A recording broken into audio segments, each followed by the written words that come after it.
Guys, it's Mary Lee the Diamond Dinosaur coming at you from the dinosaur nest, dinosaur lair, whatever we feel like calling it today. I hope everybody is doing well, enjoying the nicer weather. I mean, today, here where I'm outside of Philly, it's rainy, it's dreary, and it's chilly. Like, I literally had to put my heat on just to take the chill off the house. So, yeah. Allergies got me like sick, dude. Just literally sick. I can't see. My eyes are burning. They're itchy. They're red. They're swollen. I can't breathe. My nose is running. Then it's not running. I hate this time of the year. It's the reason I love the winter and the winter only. When all things are dead and not bothering me. So how is everyone? I hope everyone is well. It's been a long time, I feel like, that I've done a WIP with you guys. I've had a few things going on besides allergies. My allergies usually start the end of March, and they don't stop until the end of November in most cases. But to the point where like I'm taking Benadryl every day. Oh, you know, before I forget, let me tell you what I'm working on real quick. I am working on Dinosaur Battle from Diamond Art Club.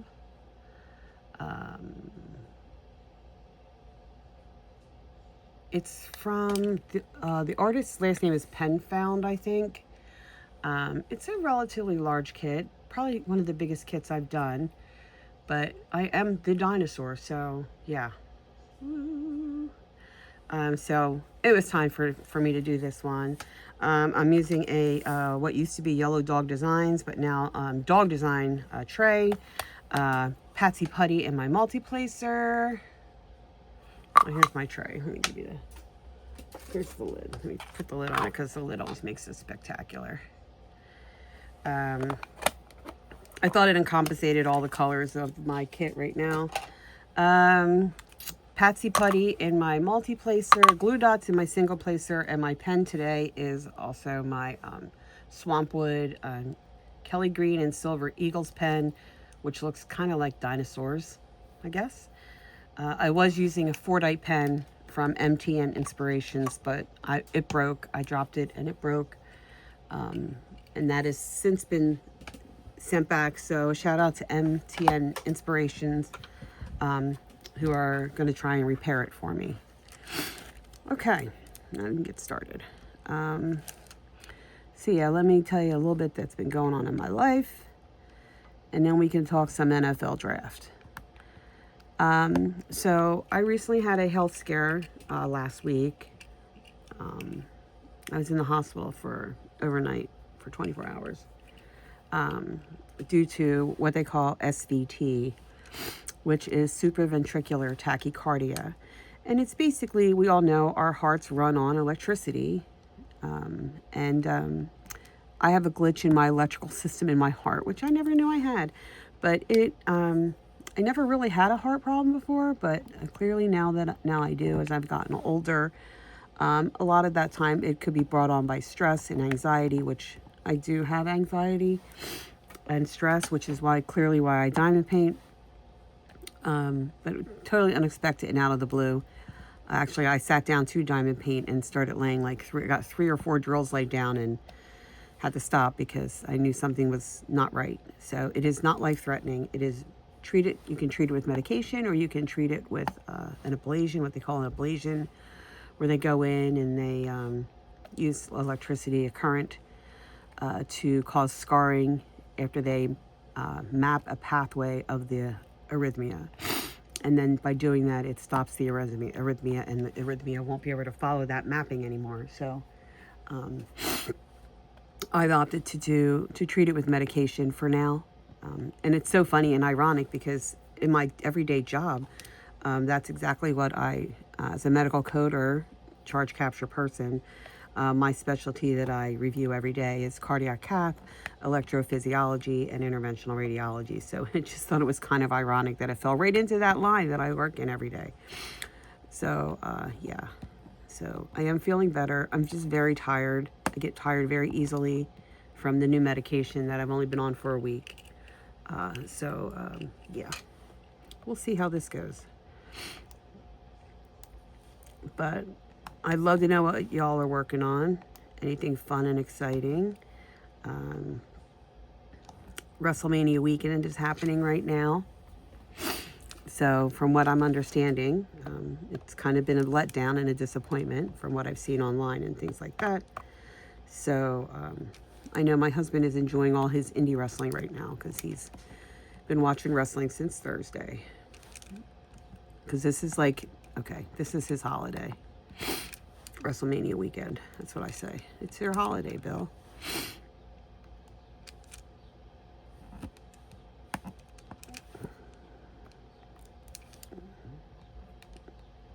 Sorry, I was listening to the little birds outside.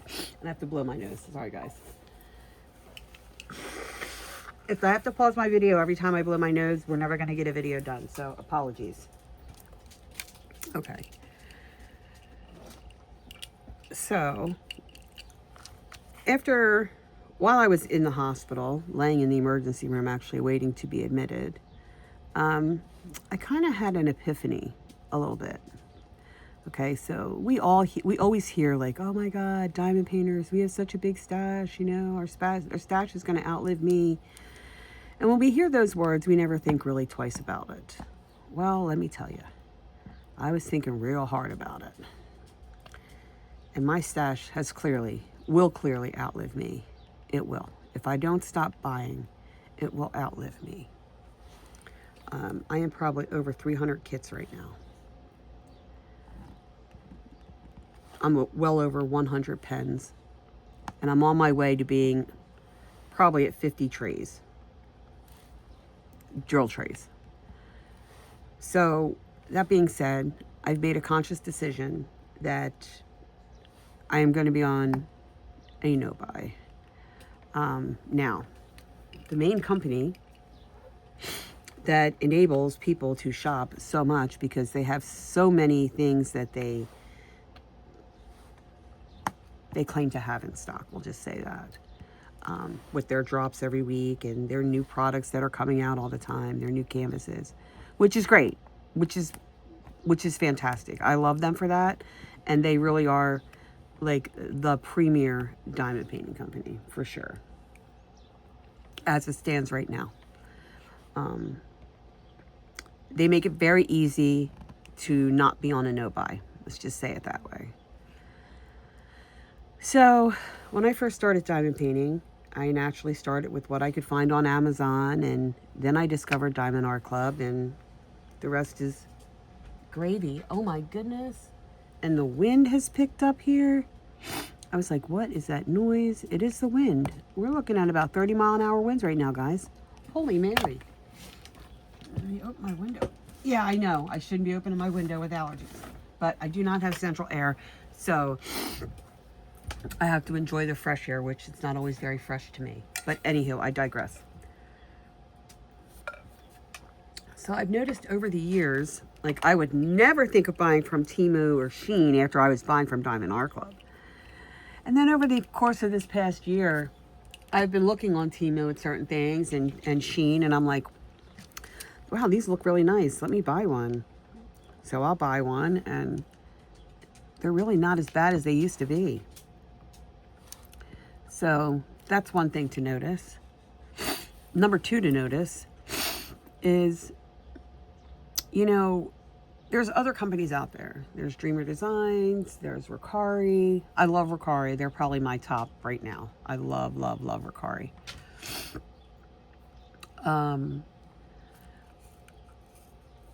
So that being said, I've become more and more frustrated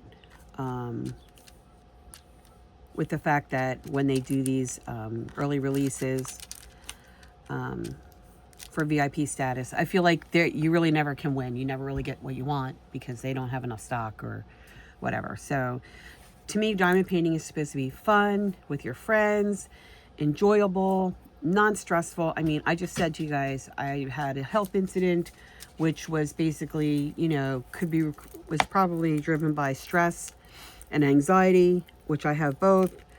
Since I started diamond painting, I have not had to take Xanax pretty much at all. So that's a plus. That is definitely a plus. So health-wise, diamond painting does help me. So it's supposed to help you deal with stress.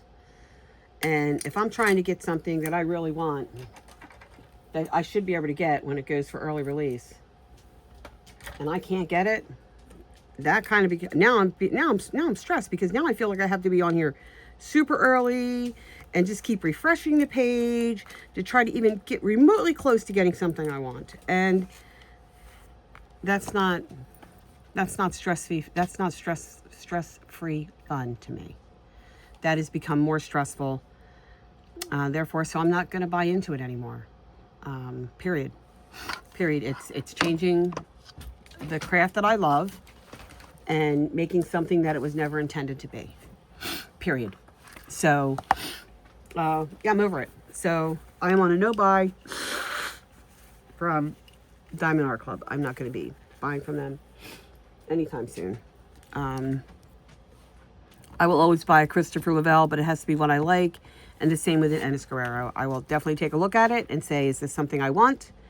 If it is not something I want or need, then I'm not going to buy it, period. There's enough companies out there that can fill my, what do we call it? My fix for diamond painting. So yeah. That's just my thought on it.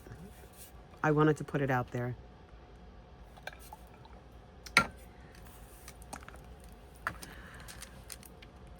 Now, let's talk a little TV.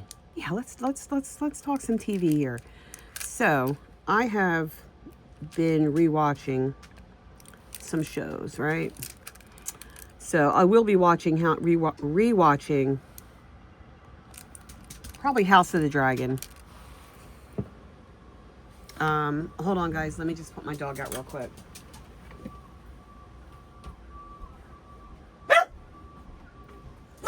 Hey, No, you want to go out? Go. Hurry up.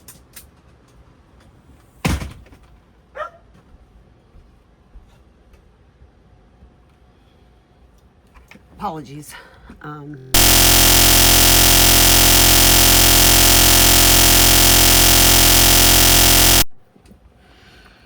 So yeah, I found myself rewatching some shows that I haven't watched in a while. Now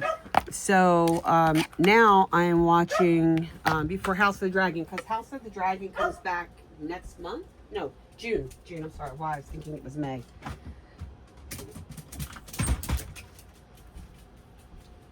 Oh my goodness. Of course, when you have 3 dogs, they never want to go out all at the same time.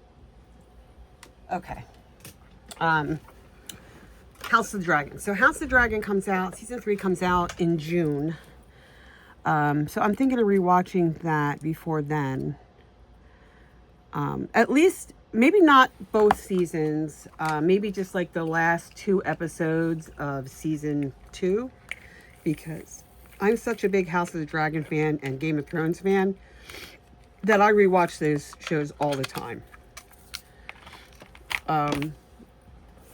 So I recently decided to start rewatching The Wire. I don't know if you guys ever watched that show. It's on HBO Max. But it's a really good show. It's about drug dealers, police, corruption. It's based out of Baltimore.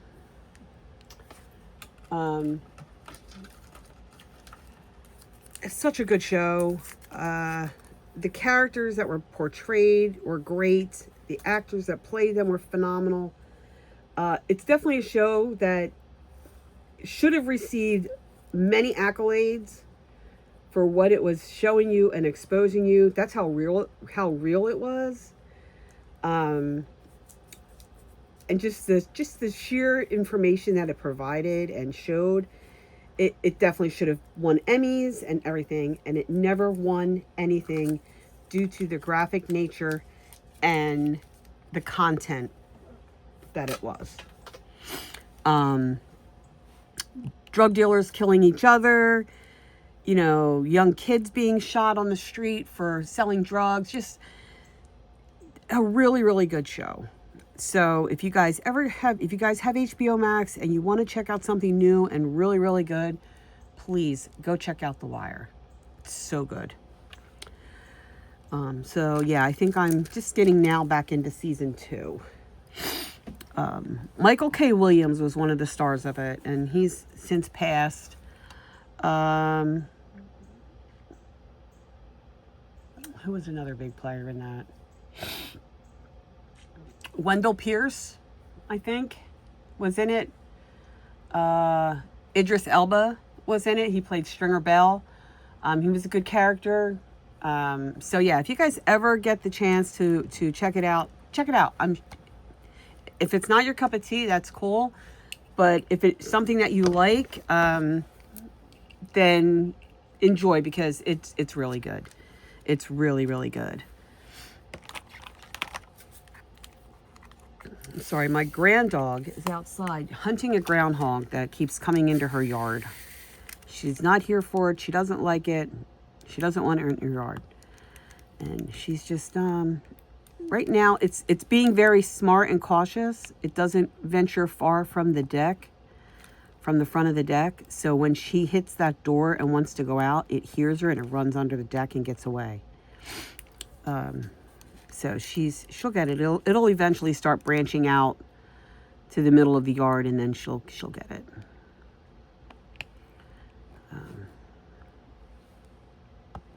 And they can be a nuisance for sure, and they can be very nasty. Groundhogs can be very, very nasty.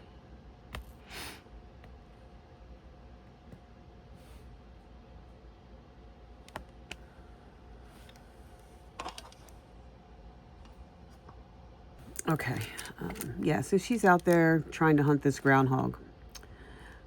We'll see what happens. It's not her first hunt job at the rodeo for groundhog. For sure. Okay, so let's talk some football. Even though it's not football season, it's baseball season, and I'm sorry for the baseball fans that watch me. I really can't speak to baseball. I don't really watch it. I mean, I know runs batted in, errors. I know how to play baseball, and I do watch it sometimes, but I'm not an avid follower of baseball like I am football. So, more importantly, Dexter Lawrence, defensive tackle for the Giants, which was traded to the Bengals. So that might give the Bengals some help there, because they lost Trey Hendrickson. So there's that. They really need to get a better O-line, because they need to protect Joe Burrow. He is an elite quarterback, and he can't quarterback and do his job because they don't have enough people or good people to protect him. So, but that's a Bengals problem, not a me problem. So I do like Joe Burrow, though. Joey B. Joe Cool. Let's talk some NFL draft. Woo! Yay! If I had an applause button, I'd hit that applause button, and we'd all be hearing the applause for the NFL draft. But I don't have an applause button. I'm not that fancy smancy. Okay, so I'm going to say this. In honor of NFL draft week, I'm going to wear a football jersey every single day. So I have a little short that I'll post later. But my first jersey I'm wearing today is my QB, numero uno, number 1, QB1, Jalen Hurts. I'm wearing my Concept gray jersey. So he is right now my favorite quarterback. Of course, I mean, I like a lot of football players, but he's my favorite quarterback right now because he is my quarterback for the Eagles. Okay, tomorrow I don't know what I'll wear. We'll see. I have other choices, other teams I could wear. Yeah, so let me bring up my shot here for the draft. All right, so players that I have picked for the draft. I like Averion Terrell. I think that's his name, Averion Terrell. He's a cornerback. I'm not sure where he's out of, though. I like Kenyon Sadiq. He's a tight end, and he's out of Oregon. He's going to probably go in the first round, so I'm not quite sure if we'll be able to get him from our standpoint for the Eagles, because I think our first pick in the first round is 23, and we need to move up in order to do that. So I have done 3 mock drafts, and on all 3 of those mock drafts, I've been able to get Kenyon Sadiq. Like, he's fallen. They're saying he's ranking 11, but he has fallen. So I've been able to get him in my mock draft, so we'll see. It is Howie season. Howie season. If you don't know who Howie is, Howie Roseman is our general manager for the Philadelphia Eagles, and he thrives on draft week. So we call it Howie season. The next one is Oliva Vega Leone or Leone. He's an O-line out of Penn State. He's supposed to go in the first round. Another one that I've picked, I would love for us to get is Omar Cooper Jr.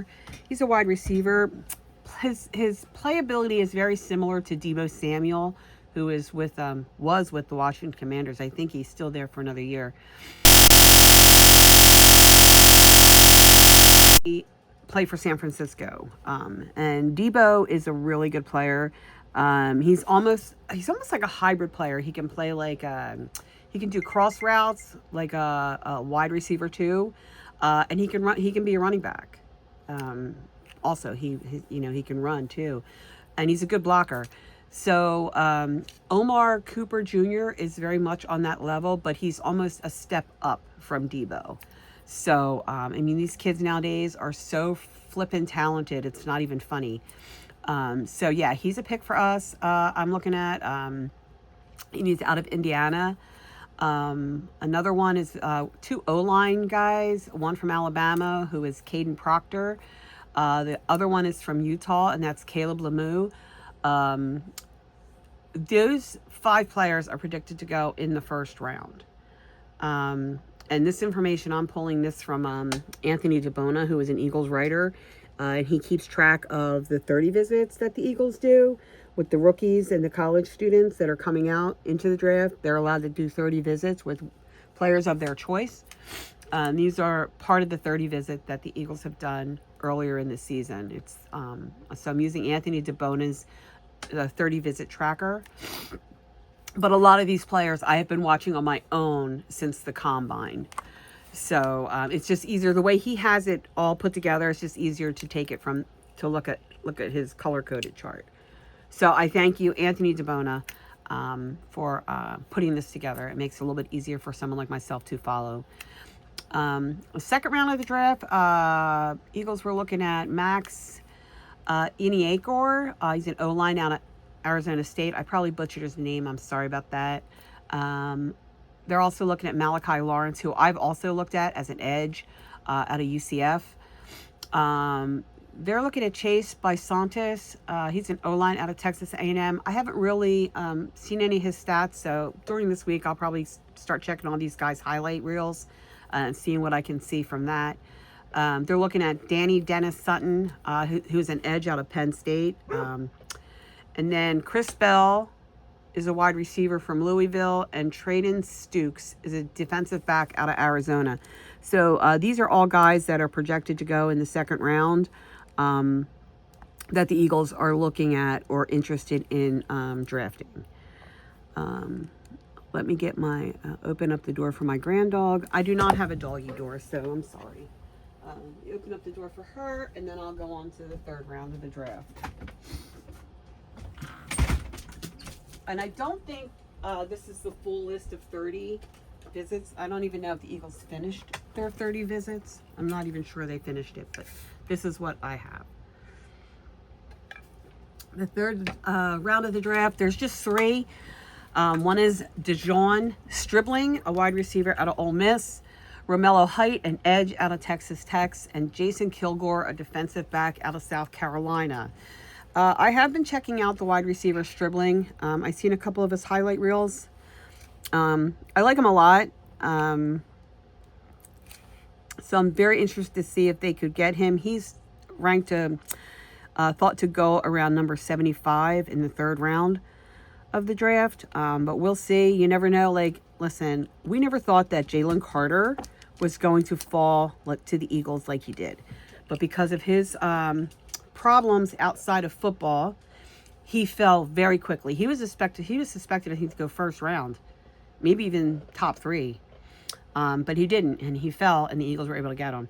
Same way with Quinyon Mitchell and Cooper DeJean. I have been watching them since probably since end of the season, and I started watching the combine and stuff. And I was telling my daughter, all I care about is Quinyon Mitchell and out of Toledo, and Cooper DeJean out of Iowa State. They're the only 2 I cared about. They're the only 2 I was looking at, really, that I was really fixated on. I really wanted them to fall to the Eagles. Nobody thought that was going to happen, but as it turned out, it was a very high quarterback draft. So a lot of offensive players and quarterbacks were going in the 1st round. And Quinyon Mitchell fell from like top 10. He fell like down to the 20s. So we were able to snag Quinyon Mitchell. And then we were able to trade up, or trade back, I'll say, into the 2nd round. And in the beginning of the 2nd round, we were able to trade back and get Cooper DeJean. So 2 star players for the Eagles. I mean, their first year as rookies, they went to the Super Bowl. So, period. Cooper DeJean, first interception of his NFL career, happened in the Super Bowl off Patrick Mahomes, and went in for a touchdown. He was a pick 6. So, the draft is very, very important to the NFL, for sure. Okay, so round 4, 4th round, we have Markel Bell, an O-line from Miami, and Nate Borkircher, a tight end from Texas A&M. We need a tight end. We have the wonderful 2nd tight end on our team is Grant Calcaterra, or as like I like to say, Grant can't block a Terra, because he can't block for shit, period. He's a terrible blocker. But he's a decent tight end when it comes to, catching the ball and running for yards after receiving. Our number 1 tight end is Dallas Goedert. And Dallas is on another 1-year contract. So I don't foresee Dallas being here after next year, after this year coming. So we really need to draft a tight end that we could put under Dallas Goedert for the year, who could mentor him to get into the his regular season to where he would be the number 1 tight end. So that's why I'm kind of pulling for Kenyon Sadiq, because Kenyon Sadiq is an amazing tight end, and congratulations to any team that gets him, but I'm really hoping it's Philadelphia. 5th round, there's only one that they had as a 30 visit, which was Jude Bowery, an O-lineman from Boston College. And then the same with the 6th, 7th, and 8th round, or the 6th, 7th round, and then the 8th round, or not even, we don't even call it the 8th round. I'm just going by numbers because it was easier. It's called the undrafted round. So it's for any players that happen after the draft that just never got drafted. So they can pull from that little bank. So for the 6th round, they're looking at Isaiah World, an O-line from Oregon. The 7th round, it's Caleb Douglas, a wide receiver out of Texas Tech. And for the undrafted part, it's Bowers Sharp, a tight end out of LSU. I haven't looked at Bowers' stats, but I definitely need to do that. I usually wait till everything gets closer and then I start running these, just so it helps me kind of remember who I'm looking at and who the Eagles might be, to see if there's any clear indication on who they're really looking at. So I usually wait till this week to run those highlight reels and start watching. So that's where I'm at with the draft, guys. It's happening. It's this week. Starting on Thursday is round 1. And then round 2, and then round 3 and 4, and then 5, 6, 7 on Saturday. So, yeah, the draft is happening, and I'm here for it.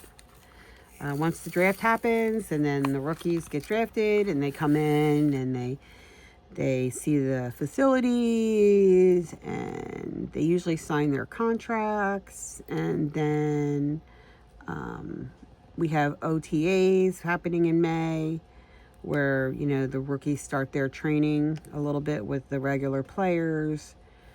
So like Jalen Hurts would be there, and he'd be throwing the ball to anybody that was a wide receiver, things like that. Getting to know the regular guys and stuff. And then it's quiet for a while, and then come July, it's preseason football, or preseason, it's training camp. And then come August is when the preseason hits. So I don't even have a schedule for preseason yet. And tickets have not on. I have the schedule for the Eagles 2026 games, their home games, but I don't have their preseason yet, I don't think. Let me see if I can find it and let you know what the schedule is. It's hard to tell you maybe which games I might be going to. So, Eagles schedule 2026. Okay. Let's see on the Eagles schedule. Here's the 2026 opponents.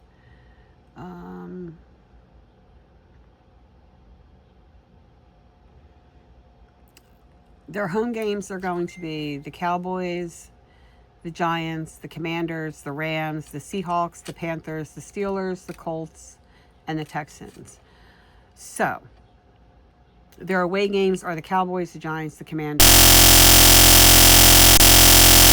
Jags, the Bears, the Niners, and the Cardinals. So when I pick my teams, the games that I want to go see, I usually pick the games against teams that I don't get to see because they're not in my area. So I've already seen the Cowboys, I've seen the Giants, I've seen the Commanders, I've seen the Seahawks for sure. So that leaves me with the Rams, the Panthers. No, I saw the Panthers. So that leaves me with the Rams, the Steelers, the Colts, and the Texans. But I will probably definitely go see them play the Seahawks. My husband is a big-time Seahawks fan, and he does not get to see the Seahawks play at home. He only gets to see them when they come into Philly. So I think the last time we saw them was like maybe 2010, maybe 2011, somewhere around there. So I'll probably get tickets for that to go see the Seahawks. And maybe, I don't know. I don't know whether I want to see the Rams. I mean, it'd be interesting to see Puka Nacua. So maybe the Rams will be my other pick. I mean, last year I did 3 or 4 games. I don't think I'll be doing 3 or 4 games this year. My back doesn't always allow me to do those things because I have to, especially if it's cold. So I'm not going to do any cold games this year because it gets really cold in the link, and it's hard to get warm and everything. It's fun, don't get me wrong. Is it worth it? I'm going to sit here and say, yes, it's definitely worth it. But then when I go to these cold games and I sit there and I'm freezing, I'm like, oh my God, I can't stand it. We got to go. So I'm just going to be a little bit better when I pick. So if the Rams are early in the season and so are the Seahawks, then they'll probably be the 2 games that I'll pick to go to for sure. Maybe if I go to a third, might be the Steelers. I don't know. Or maybe even the Texans because I like CJ Stroud. And hey, we'll get to see Reed Blankenship. He's our former safety who went this year. He'll be playing with his new team, the Texans. So we'll see. We'll see what happens. But yeah, guys, so that's it. I am gearing up for the draft. Let's go. Yeah,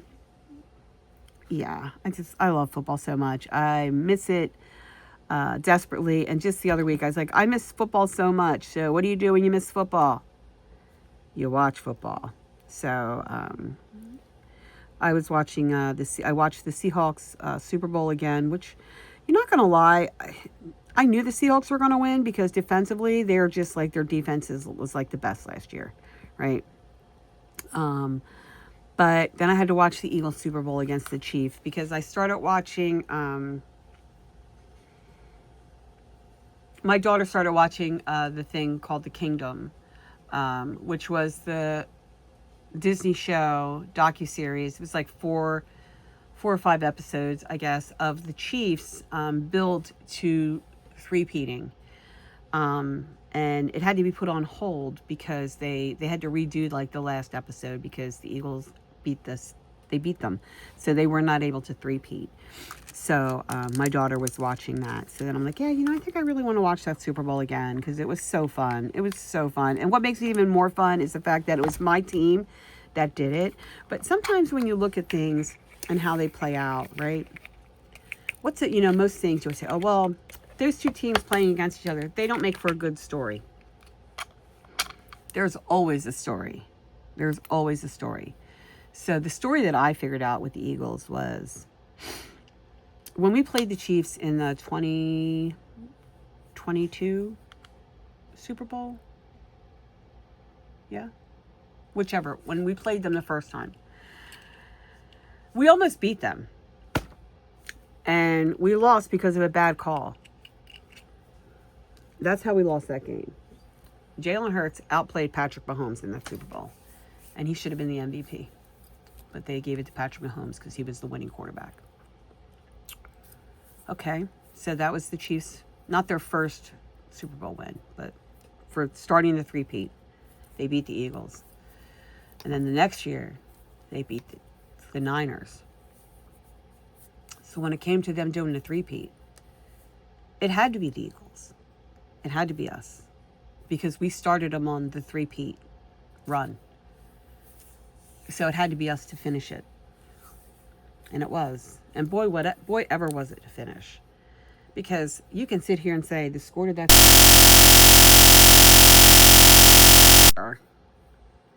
They were garbage points, bro.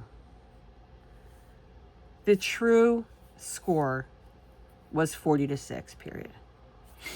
So my daughter actually bought me a t-shirt that says, belt to ass, BTA, 40-6, period. So, yeah. So, back to the dinosaurs. I still have to finish watching the dinosaurs. Oh, are you guys watching Monarch? Let's go. We can talk some Monarch because we only have 2 more episodes and then we'll talk some Monarch. But, Godzilla's everything. Godzilla's my spirit animal. He's the best. That's all that matters. So, but on that note, guys, I'm going to go because I really have to blow my nose and it's going to be really ugly sounding. So, I'm going to let y'all go. Thank you for joining me for my WIP this week. And I'm sorry I missed for a couple weeks. I just haven't really been feeling well. But now I'm feeling better. So we're going to get more into it. Look for my shorts every day this week on what jersey I'm wearing for draft week. And I will catch you guys on the flip side. So take care. And remember that roar in dinosaur means I love you. Hit that notification bell. Subscribe if you want. And I will catch you guys on the flip side. Bye.